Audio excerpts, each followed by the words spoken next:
Puji Tuhan, jemaat saya persilakan duduk kembali. Ya, tidak terasa kita masuk di di minggu terakhir ya. Minggu terakhir di bulan yang ke-6 ya. Kalau kita renungkan kayaknya banyak ketakutan, banyak hal yang mungkin menjadi kekhawatiran ketika kita masuk di tahun 2023. Ya, tapi setengah tahun saudara, kita lihat bagaimana Tuhan ajaib, Tuhan luar biasa menolong kehidupan setiap kita. Dan hari ini kita akan belajar kembali tentang perumpamaan. Dari awal bulan Juni kita belajar tentang perumpamaan tentang anak yang hilang. Ya, minggu kedua kita belajar tentang perumpamaan benih dan tanah yang ditabur.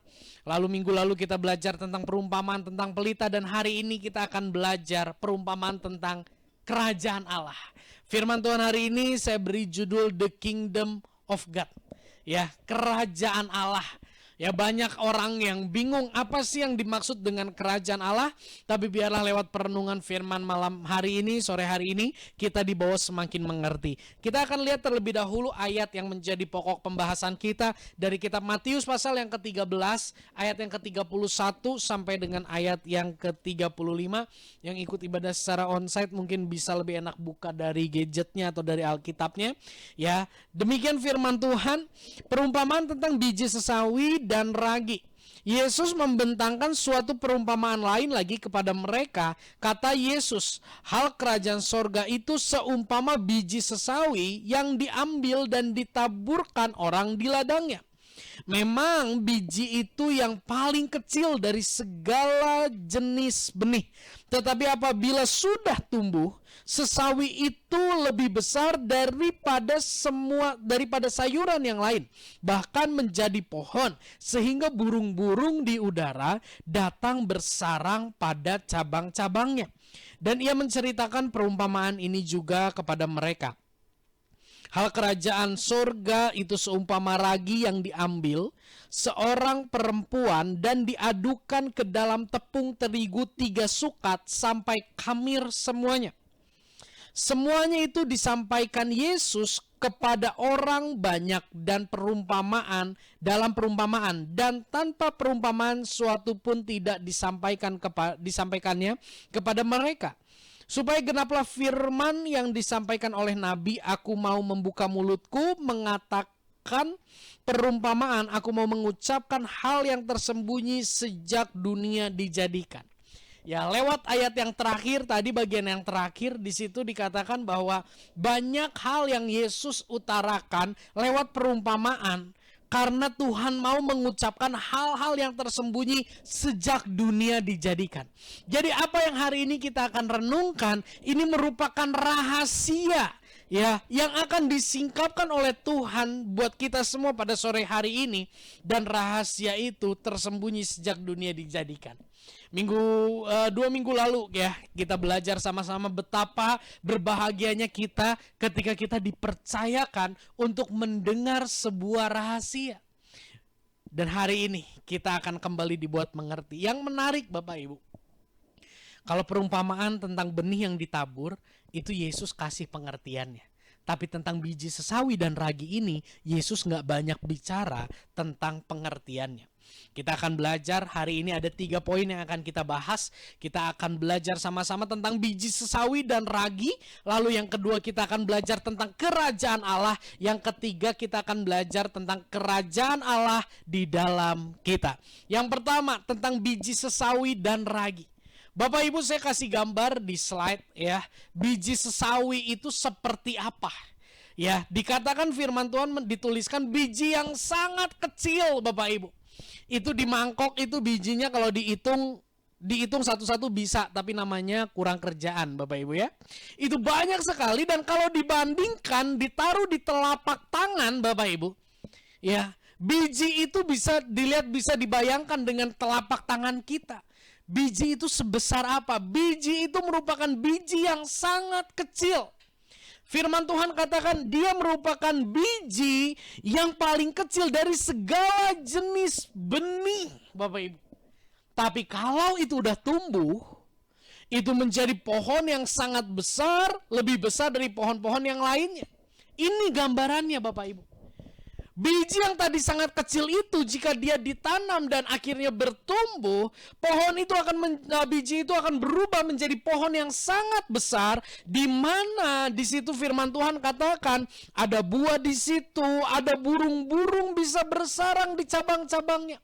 Artinya kehadiran pohon ini yang lahir dari biji sesawi ini menjadi berkat. Yang kecil menjadi luar biasa besar, yang tidak dipandang, yang tidak ternilai, yang mungkin tidak diperhitungkan, menjadi sesuatu yang besar berdampak luar biasa. Begitu juga dengan ragi, Bapak Ibu. Ya, ini gambaran ragi. Ini nggak bisa dihitung satuan, Bapak Ibu. Lebih kecil lagi dimensinya daripada biji sesawi itu. Ya, mungkin diambil satu juga nggak bisa. Tetapi Yesus katakan apa?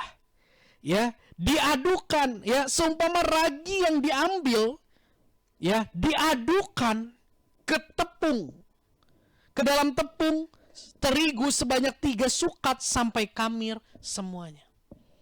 Bapak Ibu, teolog menjelaskan, ya, tentang ragi ini. Gak usah banyak-banyak Bapak Ibu. Sekitar setengah sendok teh ragi. Itu bisa mengkamirkan, di sini dikatakan apa? 3 sukat. 1 sukat itu 12 liter. Berarti 3 sukat berapa? 36 liter tepung terigu. Dengan jumlah yang sangat kecil. 36 liter tepung terigu dapat dikamiri. Lewat hal ini, lewat biji sesawi dan ragi, kita sama-sama belajar bahwa sekalipun kecil, sekalipun tidak diperhitungkan, namun berdampak sangat luar biasa. Begitu juga dengan kerajaan sorga, begitu juga dengan kerajaan Allah. Dipandang kecil, namun dampaknya luar biasa. Kita masuk kepada poin yang kedua. Poin yang kedua, kita akan belajar lebih jauh mengenal tentang kerajaan Allah. Hal ini penting Bapak Ibu untuk kita pelajari tentang kerajaan Allah. Kenapa? Karena ketika kita mendengar kata kerajaan, seringkali dalam pandangan kita, kerajaan itu, konsep kita itu sudah terkontaminasi dengan kerajaan-kerajaan yang ada di dunia. Kerajaan berbicara tentang otoriter, kerajaan berbicara tentang mempertahankan kedudukan jabatan, perebutan tahta, pemerintahan yang seringkali keputusan-keputusannya berpusat kepada kepentingan dan keuntungan pribadi atau golongannya. Itu yang menjadi gambaran kerajaan dunia. Tapi apa bedanya dengan kerajaan sorga? Ya, kita akan lihat yang pertama ada 3 ayat yang saya kutip di sini. Matius 3 ayat yang kedua, ini perkataan Yohanes Pembaptis menjelang membaptis Yesus. Yohanes katakan apa? Bertobatlah sebab kerajaan sorga sudah dekat. Lalu Matius 12 ayat 28 bagian B, bagian akhir dikatakan Yesus yang mengatakan, sesungguhnya kerajaan Allah sudah datang kepadamu. Ini setelah Yesus mengusir setan. Ya, Yesus katakan sesungguhnya kerajaan Allah sudah datang kepadamu. Dan Paulus di dalam Kolose 2 ayat yang ke-9, firman Tuhan mengatakan, sebab dalam Dialah, sebab dalam Yesuslah berdiam secara jasmaniah seluruh kepenuhan kealahan. Bapak Ibu, lewat 3 ayat ini kita bisa menangkap sebuah pesan. Ketika kita merenungkan 3 ayat ini, apa sih kerajaan Allah? Apa sih kerajaan sorga? Lewat 3 hal ini. Kerajaan sorga bukan sekedar struktur organisasi. Bukan sekedar otoritas. Bukan apalagi sekedar bentuk istana secara fisik. Bukan itu. Tapi kerajaan sorga berbicara tentang pribadi Yesus sendiri. Lewat hal ini, di slide saya tuliskan. Melalui Yesus dan karyanya, Bapak Ibu. Melalui pribadi Yesus, kehadiran Yesus dan karya yang dia lakukan. kita dapat merasakan, kita dapat menikmati keindahan kerajaan sorga yang penuh kasih dan kebenaran. Sering kita membahas bahwa seringkali di dalam perjalanan hidup kita, ketika kita bersinggungan, berinteraksi, mengenal orang, makin kita mengenal, makin kita berpeluang dikecewakan. Bahkan oleh orang-orang yang kita anggap mereka mengasihi kita, ada aja titik kita dikecewakan. Ya. Bahkan terhadap orang-orang yang kita pikir dia pasti pribadi yang paling mengasihi saya. Ketika kita jatuh, ketika kita lemah, ketika kita melakukan kesalahan, apa yang terjadi? Kita mungkin ditinggalkan, kita mungkin disudutkan, kita mungkin dipandang tidak berharga. Kasih yang tulus tidak pernah kita bisa dapati di dunia. Tapi kerajaan sorga yang adalah Yesus melalui pribadinya dan karyanya, kita bisa dituntun, kita bisa melihat, kita bisa merasakan kasih yang sempurna. Kita bisa merasakan suasana sorga itu terjadi nyata di dalam kehidupan kita. Suasana sorga yang penuh dengan kasih, itu ada di dalam kehidupan kita. Ketika dunia krisis kasih, ketika banyak orang-orang yang merasa tidak diperhatikan, tidak diprioritaskan, tidak diutamakan, dikesampingkan, tapi lewat pribadi Yesus, orang tersebut bisa mendapati bahwa dirinya dikasihi lebih dari yang dia bayangkan dan yang dunia berikan. Ini yang dimaksud lewat kehadiran Yesus. Kita bisa merasakan kasih, kita bisa merasakan suasana sorga. Tapi kerajaan sorga bukan hanya sekedar kasih, Bapak Ibu. Kerajaan sorga Yesus juga adalah kebenaran. Artinya ada sebuah ketetapan di mana itu tidak boleh dilanggar. Ketika itu dilanggar, hukuman menjadi bagian sang pelanggar. Tapi di sisi lain, dia adalah kasih. Ya, sering saya sampaikan Bapak Ibu, bahwa ketika kita percaya kepada Yesus sebagai Tuhan dan Juru Selamat, maka kita dibebaskan dari penghukuman. Dibebaskan dari penghukuman bukan sekedar penghukuman itu dicabut, no. Penghukuman itu tetap ada, tetapi dia yang adalah kasih menggantikan kita menjalani penghukuman. Amin. Dia yang adalah kebenaran. Dia yang adalah kebenaran rela menjadi berdosa karena kita.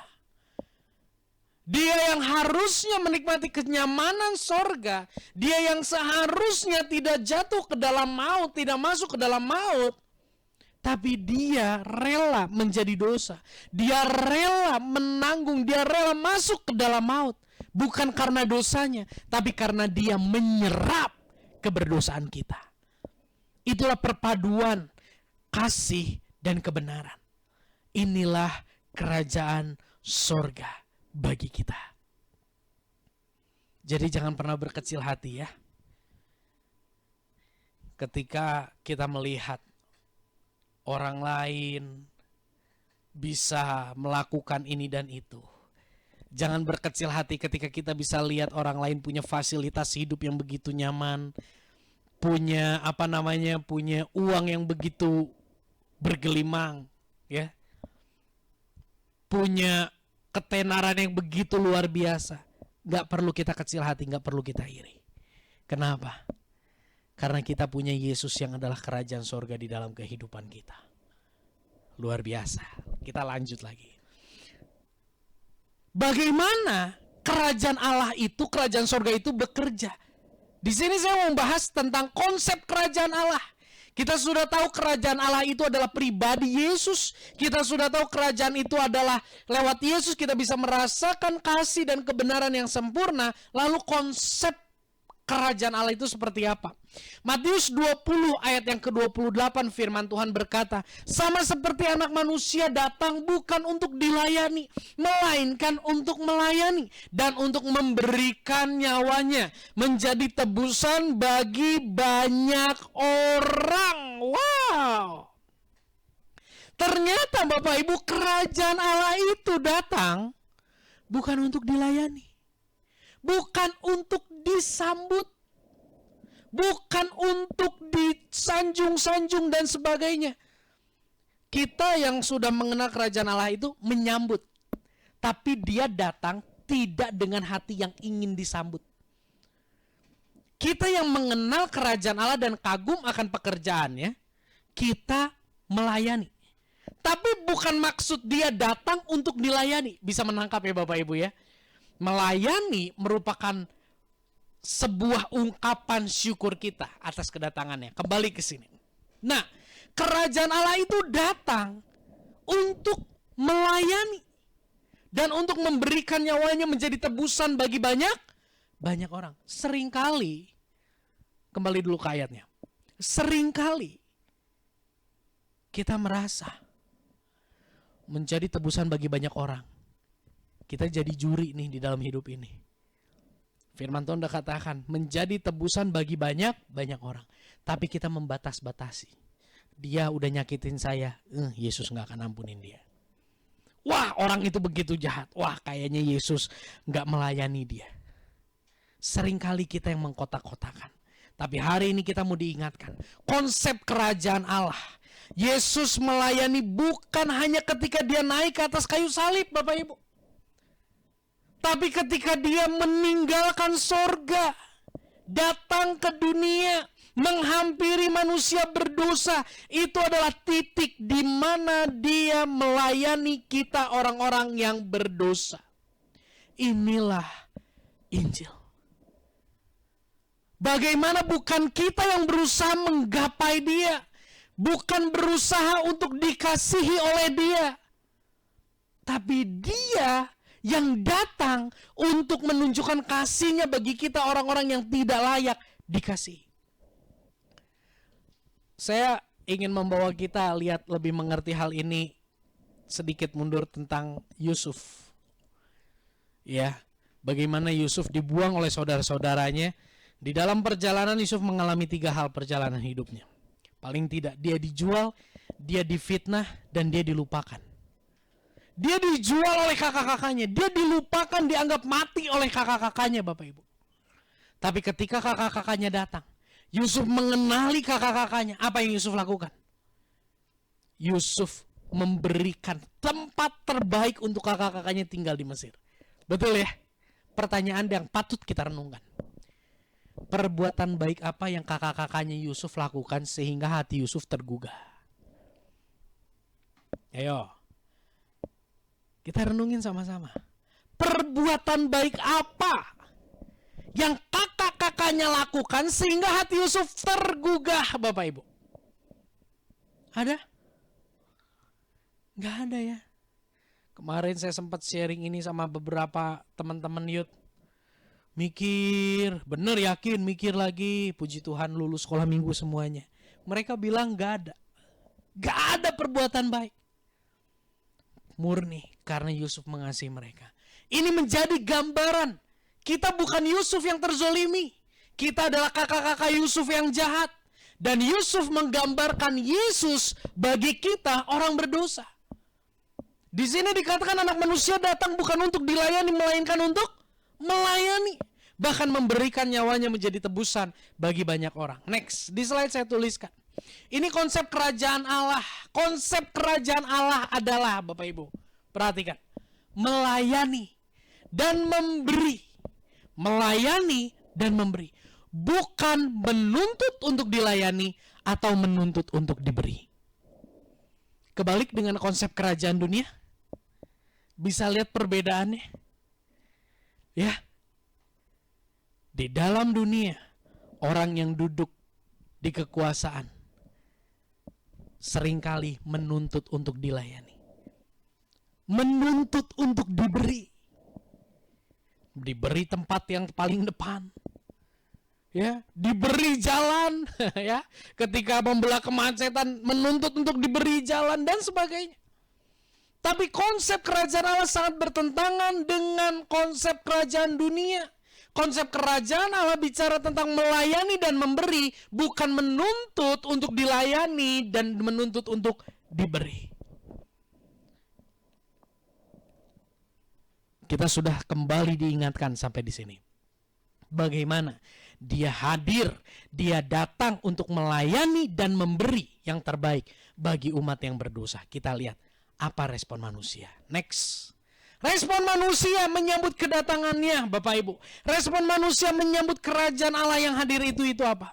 Yohanes 1 ayat 10 sampai 11 kita baca sama-sama. 1, 2, 3. Ia telah ada di dalam dunia dan dunia dijadikan olehnya, tetapi dunia tidak mengenalnya. Ia datang kepada milik kepunyaannya, tetapi orang-orang kepunyaannya itu tidak menerimanya. Bahkan di sini terjemahannya bukan sekedar tidak menerimanya, tetapi menolaknya. Bisa bayangkan Bapak Ibu, bagaimana kerajaan Allah itu datang ke dalam dunia untuk melayani, tetapi orang-orang di dunia, manusia yang berdosa, itu menolak. Ya, kita lihat nih, perjalanan penolakan. Bukan hanya masa ketika Yesus lahir ditolak, tapi sesungguhnya dari zaman dulu kerajaan Allah itu ditolak. Allah berusaha untuk hadir, namun respon manusia selalu menolak. Next, sekilas kita akan lihat diagram ini Bapak Ibu. Penolakan terhadap kerajaan Allah. Dimulai dari Taman Eden, kitab Kejadian. Taman Eden di situ, wah semuanya sungguh amat baik. Sungguh amat baik di situ pengertiannya bukan secara tatanan baik, tapi suasana hubungan manusia dengan Allah, hubungan manusia dengan manusia, hubungan manusia dengan semua ciptaan Allah yang lain, itu terjalin sangat baik. Taman Eden merupakan gambaran kerajaan Allah di bumi. Taman Eden sebelum kejatuhan ya. Itu merupakan gambaran tentang kerajaan Allah di bumi Bapak Ibu. Setelah manusia jatuh dalam dosa, manusia diusir. Masuk satu zaman besar, yaitu zaman Nuh. Kita ingat ya kisah Nuh ya.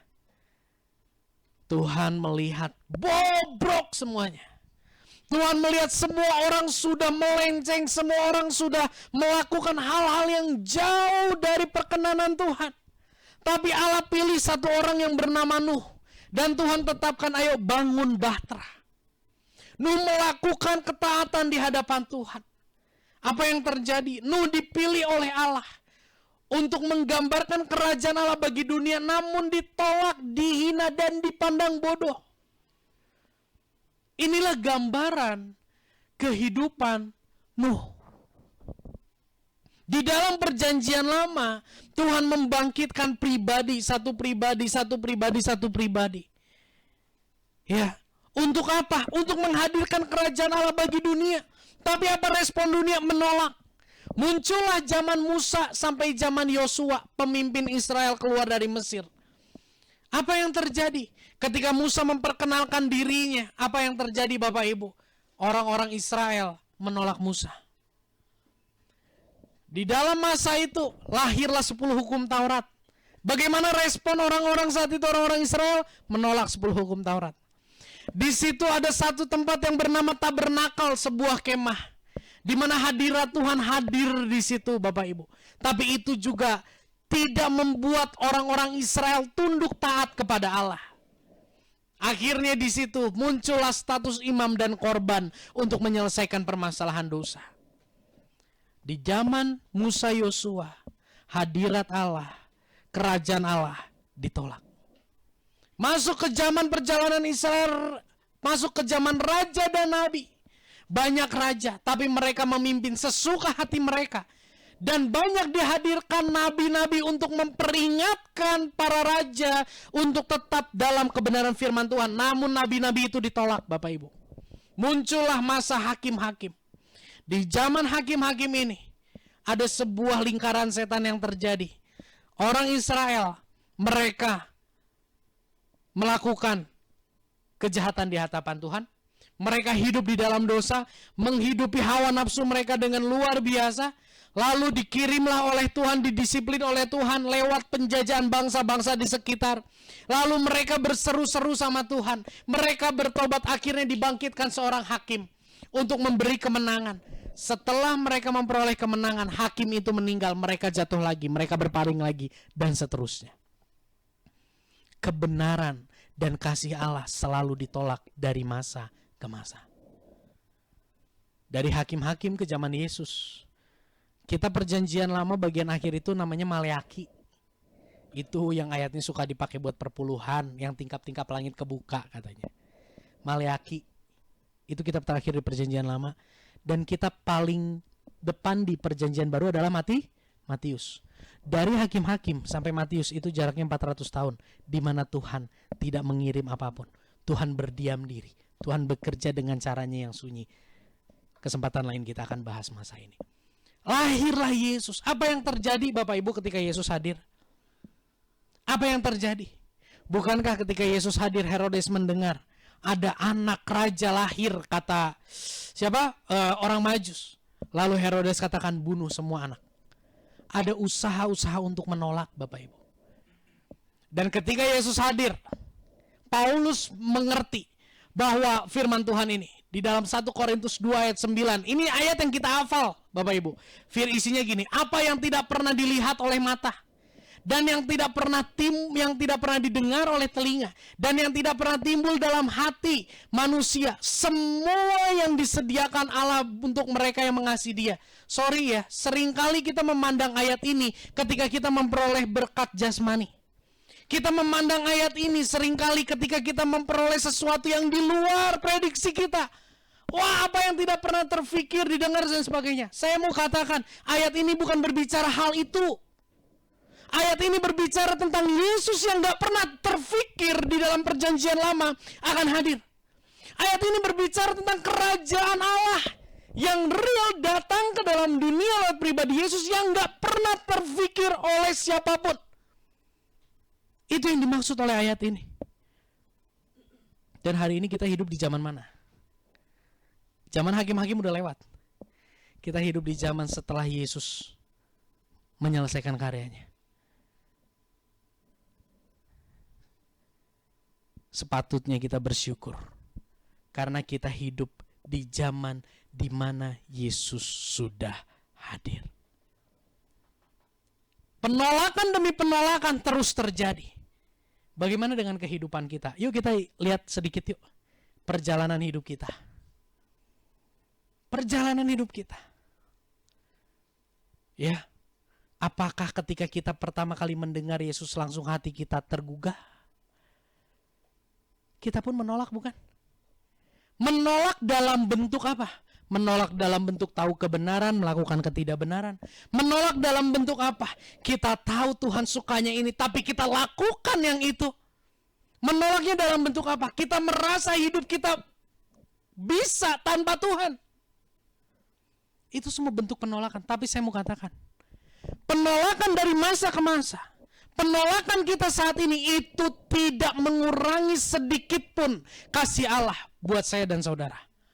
Itu tidak mengurangi sedikit pun perhatian Tuhan bagi saya dan saudara. Agama mengatakan, kamu harus taat, maka kamu diperhatikan Tuhan. Kamu harus rajin, maka kamu diperhatikan Tuhan. Atau gini, yang gak melayani aja diperhatiin Tuhan, apalagi kamu yang melayani, pasti diperhatiin Tuhan. Sering mendengar hal itu. Saya mau katakan, perhatian Tuhan itu tidak ditentukan rajin enggaknya kita melayani. Perhatian Tuhan itu enggak ditentukan berapa lama kita berdoa dan tidak berdoa. Kembali, penolakan demi penolakan terjadi. Tapi Dia tetap melayani dan memberi. Konsep kerajaan Allah apa? Melayani dan memberi. Sekalipun ketika Dia melayani dan memberi ditolak, Dia tetap mau melayani yang menolak dan memberi yang terbaik bagi yang menolak. Wow. Inilah kabar baik. Inilah Injil yang harus selalu terus kita ingat dalam perjalanan hidup kita. Next, Ibrani 1 ayat yang ke-1 sampai ayat yang ke-2 firman Tuhan berkata gini. Setelah pada zaman dahulu Allah berulang kali dan dalam pelbagai cara berbicara kepada nenek moyang kita dengan perantara nabi-nabi. Ya, tadi yang kegagalan tadi lewat perantara nabi, maka di zaman akhir ini Ia telah berbicara kepada kita dengan perantaraan siapa? anaknya. Lebih jelas. Di dalam perjanjian baru tentang firman Allah itu lebih jelas karena bukan hanya tertulis tapi mendaging di dalam pribadi Yesus. Dan hari ini kita ada di dalam posisi kita sudah melihat, kita sudah mengenal Yesus menyelesaikan karyanya dengan sempurna. Seharusnya kita lebih bersyukur dari tokoh-tokoh yang lain di dalam perjanjian lama. Bapak Ibu pernah berpikir, wah enaknya jadi Daud. Main kecapi, hadirat Tuhan hadir. Begitu tombak dilempar bisa ngehindar. Enaknya jadi Simpson. Ya, kuat gagah.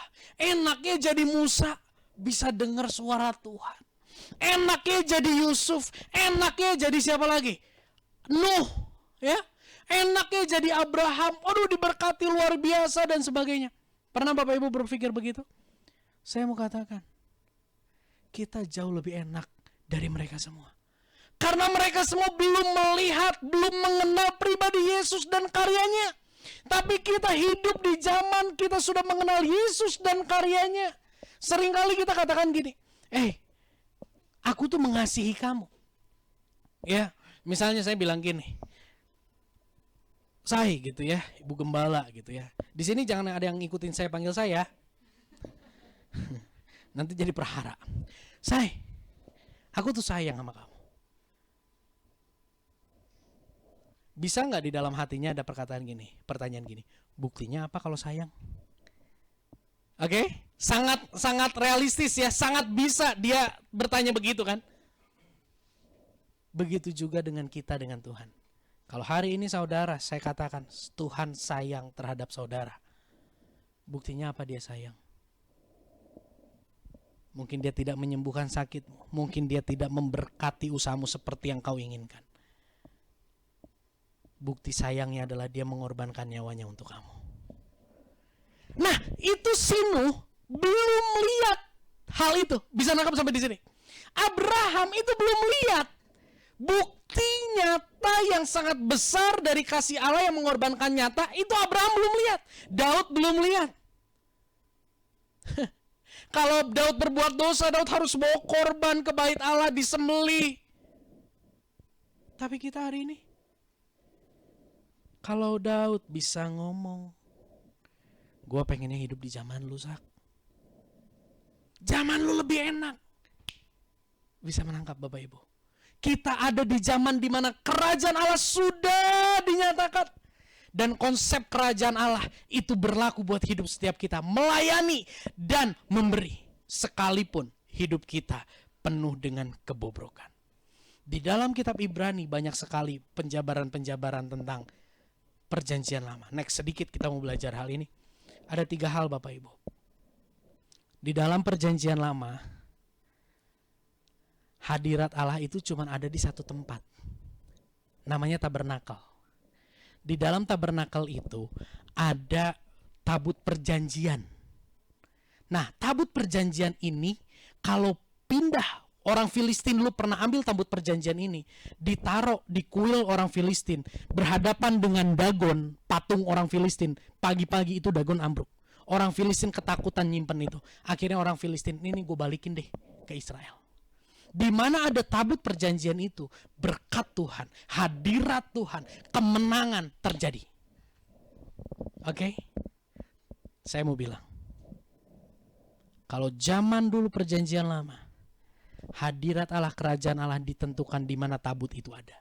Tapi hari ini, tabernakel itu yang sesungguhnya adalah Yesus. Dan ketika Yesus ada di dalam kehidupan kita, berarti kerajaan Allah ada di mana? Di dalam kita. Bukan di luar.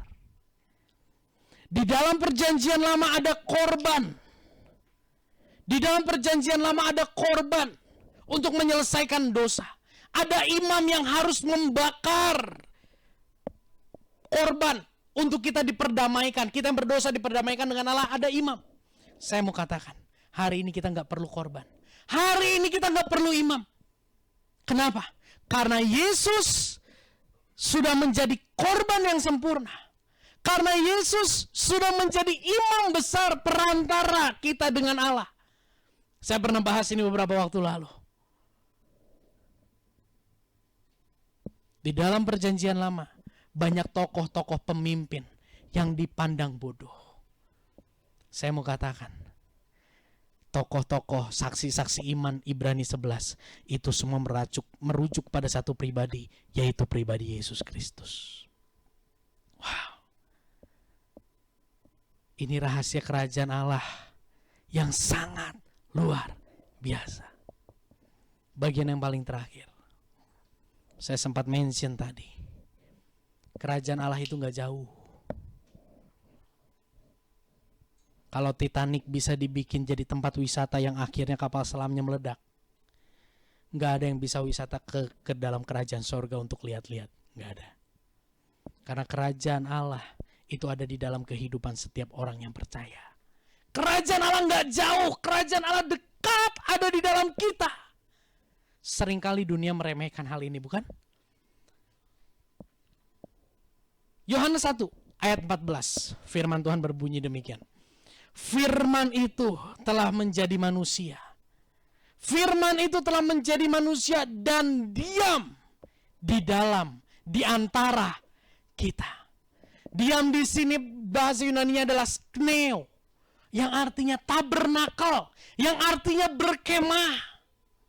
Firman itu merujuk kepada pribadi Yesus. Yesus diam di dalam kehidupan kita. Saya undang pemain musik kita sebentar akan selesai hari ini. Kerajaan Allah gak jauh. Kerajaan Allah ada di dalam kita. Kerajaan Allah yang konsepnya melayani dan memberi, itu ada dekat dengan kita. Kolose 2 ayat yang ke-9 sampai 10. Sebab di dalam Yesus berdiam secara jasmania seluruh kepenuhan Allah, dan kamu telah dipenuhi di dalam Dia. Dialah kepala semua pemerintah dan penguasa. Ini menjadi kabar sukacita bagi kita. Orang dulu mau dekat dengan Allah, ke tabernakel, dia harus berkorban. Kasih korban dulu untuk menyucikan dirinya. Bahkan orang yang menyentuh tabut perjanjian itu meninggal dunia. Tadi saya sempat katakan, ketika Filistin ketakutan, akhirnya tabut perjanjian itu dipindahkan kembali ke Israel. Ditaruh di rumah seseorang di Israel, lalu mau dipindahkan oleh Daud ke Bait Allah. Ada satu orang namanya Uza. Si Uza ini jalan di samping tabernakel hadirat Allah, tabut perjanjian yang merupakan tempat Allah hadir. Lagi jalan, itu tabernakel itu, tabut perjanjian itu mau jatuh. Refleks Uza apa? Menyanggah. Tapi saat itu Uza meninggal dunia karena memegang hadirat Allah dalam ketidakkudusan.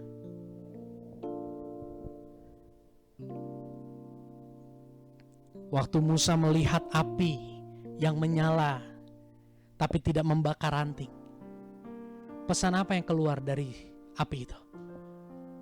Lepas kasutmu, lepas tanggalkan kasutmu.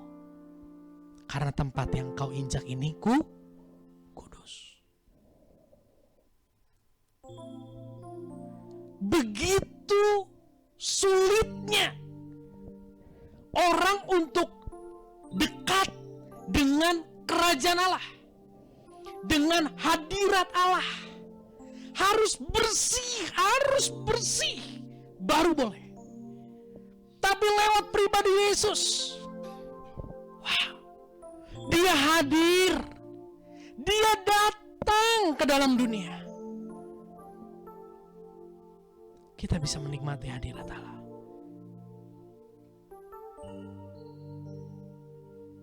Dimanapun kita berada, kita bisa berseru kepada Dia dengan panggilan Bapa.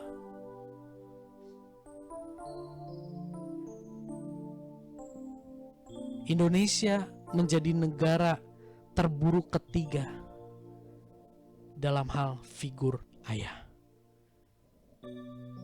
Terburuk ketiga dalam hal figur ayah. Bisa dibayangkan, masyarakat Indonesia mayoritas dan sangat banyak yang kehilangan figur ayah.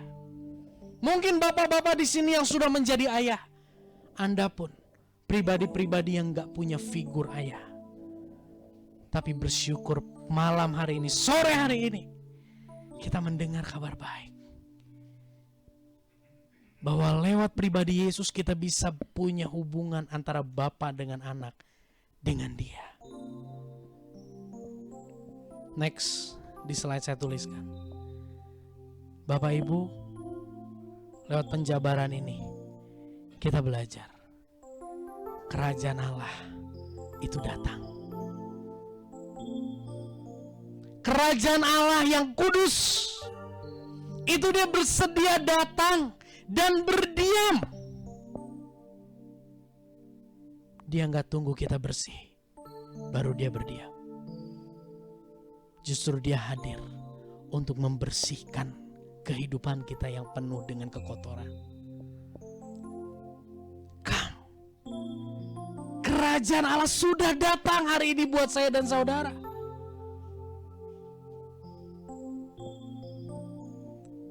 Kerajaan Allah bersedia hadir dan tinggal di tempat yang terkotor, yaitu kehidupan kita. Ya, saya pernah berdiskusi, ngobrol singkat dengan beberapa orang. Sak, ke gereja ini gak enak, gak nyaman, parkirnya susah, AC-nya gak dingin, gak nyaman lah. Tapi ke gereja sana nyaman. Akhirnya gue kesana. Itu manusia seringkali cari yang nyaman. Kalau Yesus cari yang nyaman buat dia, Yesus gak akan kepilih. Kita semua yang ada di sini dan di online, kita semua gak akan pernah kepilih untuk menjadi tempat Dia berdiam. Tapi bersyukurlah, konsep kerajaan Allah, Dia datang, melayani, dan memberi. Apa yang Dia lakukan setelah Dia datang? Dia tidak tinggal diam. Yang Dia lakukan setelah Dia datang apa? Serve. Dia melayani kita. Tadi sempat saya di awal jelaskan hal ini. Kerajaan Allah ini datang ke tempat yang terkotor. Dan kerajaan ini melayani pribadi tersebut.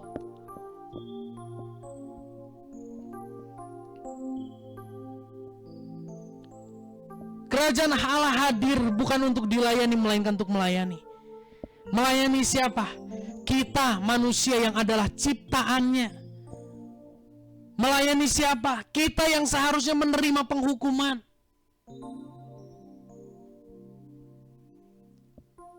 Kalau masuk surga cukup dengan kaya, Yesus gak usah turun. Yesus cukup kasih kita kaya. Dengan kekayaan kita bisa masuk surga. Kalau masuk surga cukup dengan perbuatan baik, Yesus bikin kita jadi robot-robot untuk melakukan selalu yang baik. Bisa gak? Bisa. Tapi kunci masuk ke dalam kerajaan Allah, ke dalam surga yang mulia dalam kekekalan, bukan kekayaan, bukan kebaikan, tapi apa? Pengorbanan Yesus Kristus. Seorang teolog katakan, salib merupakan satu-satunya kunci untuk kita masuk ke dalam kekekalan. Kerajaan Allah itu hadir ke dalam hidup kita. Dia melayani kita orang yang berdosa.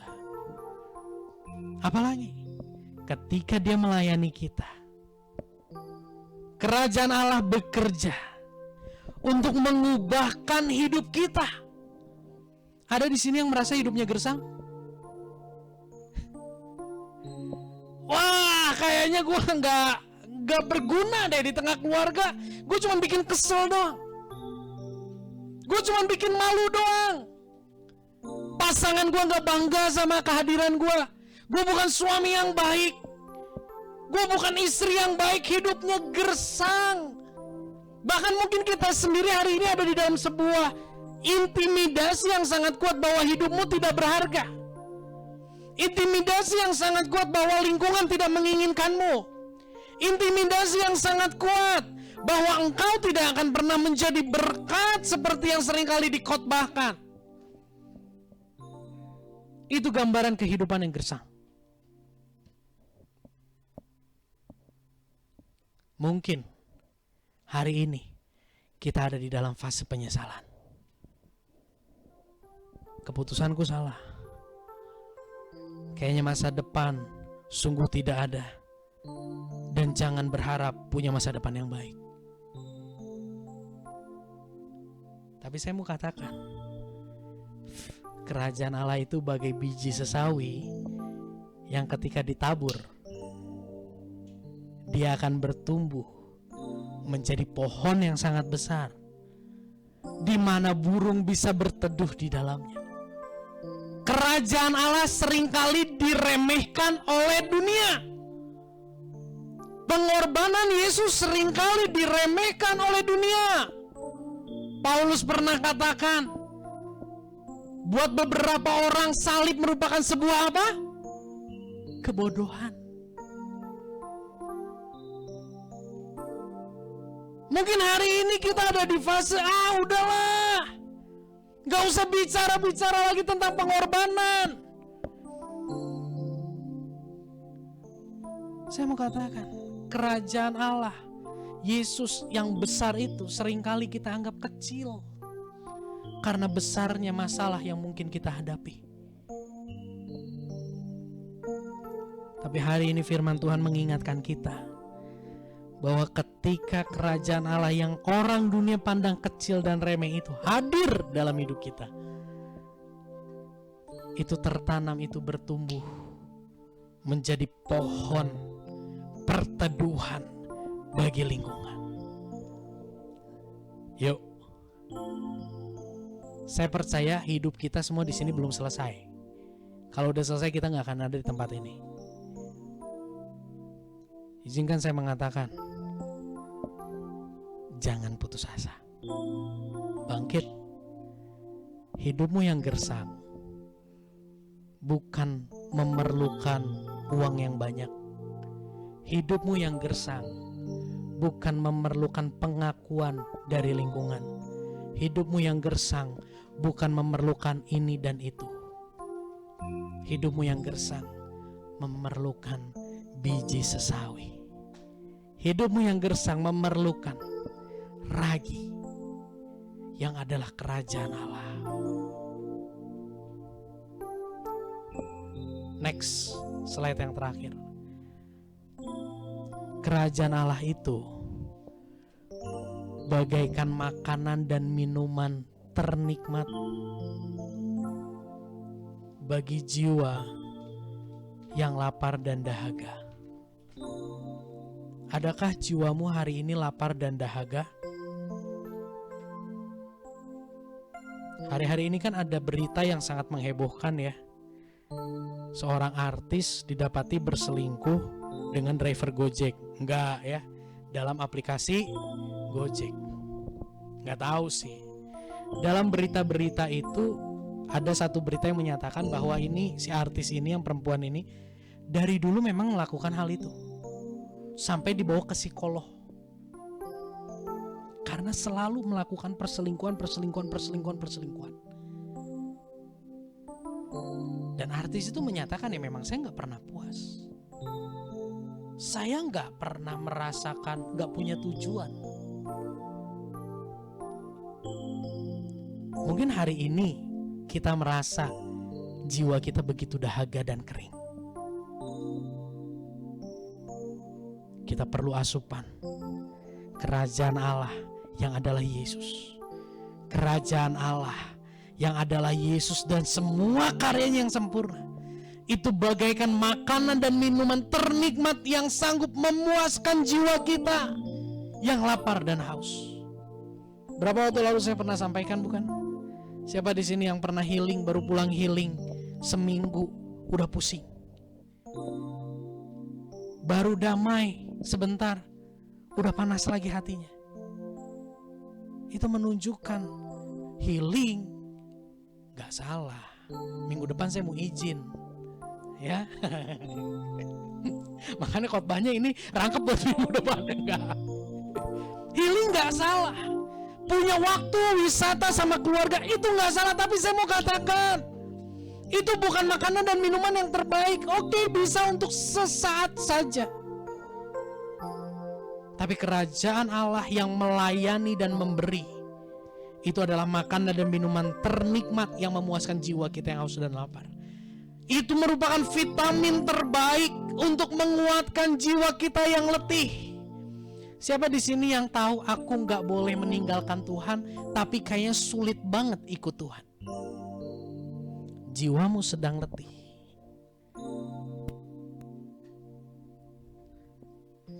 Di dalam dirimu dan di dalam diriku ada kerajaan Allah yang konsepnya adalah melayani dan memberi. Mari kembali renungkan kerajaan Allah dan Injil ini. Yang terakhir, kerajaan Allah bagaikan obat terampuh untuk memulihkan jiwa yang rapuh. Obat termanjur untuk memulihkan jiwa yang hancur. Mungkin hari ini engkau hancur karena perkataan pasanganmu, karena sikap pasanganmu, karena perkataan anakmu, sikap anakmu, karena perkataan orang tuamu, sikap orang tuamu terhadap dirimu. Atau mungkin jiwamu hancur karena engkau mendengar kabar yang mendadak yang begitu menghancurkan hatimu.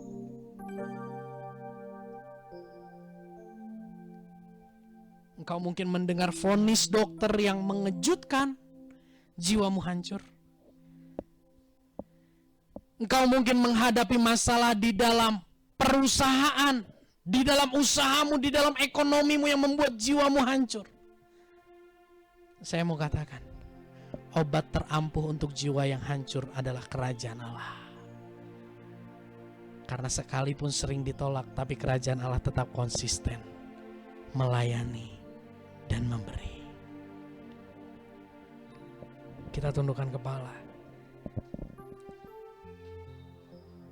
Terima kasih Tuhan buat kebenaran firman-Mu yang hari ini disingkapkan bagi kami. Kami bersyukur karena kerajaan Allah itu boleh datang bagi kami.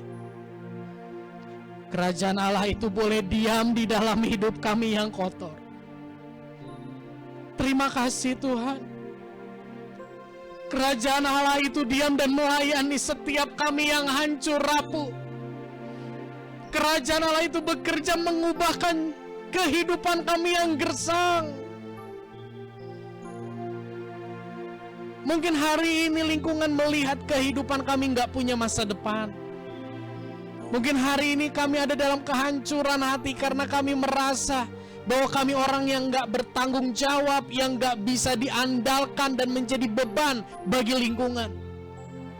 Tapi hari ini kami tahu, ketika kerajaan Allah itu hadir di dalam hidup kami, mengubahkan hidup kami yang gersang, diubah menjadi hidup kami bagaikan pohon yang rimbun, di mana lingkungan boleh merasakan kedamaian. Lingkungan boleh merasakan kerajaan Allah lewat hidup kami. Ampuni kami Tuhan. Kami sadar di dalam hidup kami banyak melukai orang-orang di sekitar kami. Kami sadar di dalam hidup kami banyak mendukacitakan hati-Mu dan lingkungan kami. Malah hari ini kami datang kepadamu Yesus. Kami rindu dipulihkan. Kami rindu kerajaan Allah itu bertumbuh di dalam hidup kami sehingga hidup kami diubahkan. Terima kasih Tuhan, terima kasih Bapa. Yesus, Kau kebenaran